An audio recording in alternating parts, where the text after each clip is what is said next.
بداية وببالغ الأسف تنهي المؤسسة الوطنية العمومية للتلفزيون إلى علم مشاهديها أنها لن تتمكن من نقل مجريات كأس أفريقيا للأمم لكرة القدم التي ستنظم بالغابون في الفترة من 14 جانفي إلى 5 فبراير 2017. ويعود سبب هذا الوضع إلى المبالغ الباهظة الخارقة لكل الضوابط التي تكلفها حقوق البث. إن المؤسسة العمومية للتلفزيون تأسف لهذا المأزق الناجم عن موقف غير مفهوم اتخذه مالك الحقوق، مما يحرم ملايين المشاهدين من متابعة مباريات فرقهم الوطنية في أهم منافسة رياضية في القارة الإفريقية، وليس في الجزائر فحسب بل في المنطقة أيضا.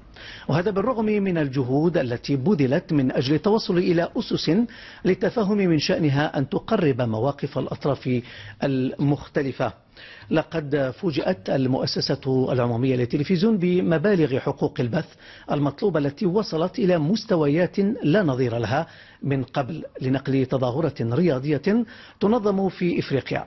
لكن التلفزيون العمومي الجزائري يؤكد التزامه بالاستمرار في تأدية مهمة الخدمة العمومية كاملة، ويواصل العمل بإصرار بحثا عن حلول تمكن المشاهدين الجزائريين من متابعة الأحداث الرياضية الكبرى في جو من الارتياح والهدوء. وتستغل المؤسسة العمومية للتلفزيون الفرصة لتوجه التحية إلى المشاهد الجزائري على التفاهم الذي تحلى به دائما في مثل هذه الظروف.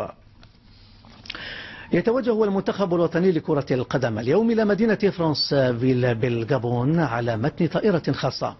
المنتخب الوطني سيحرم من خدمات وسط الميدان سفير طيدار بسبب إصابته على مستوى الركبة، وتم تعويضه بلاعب أرسنال إسماعيل بن ناصر.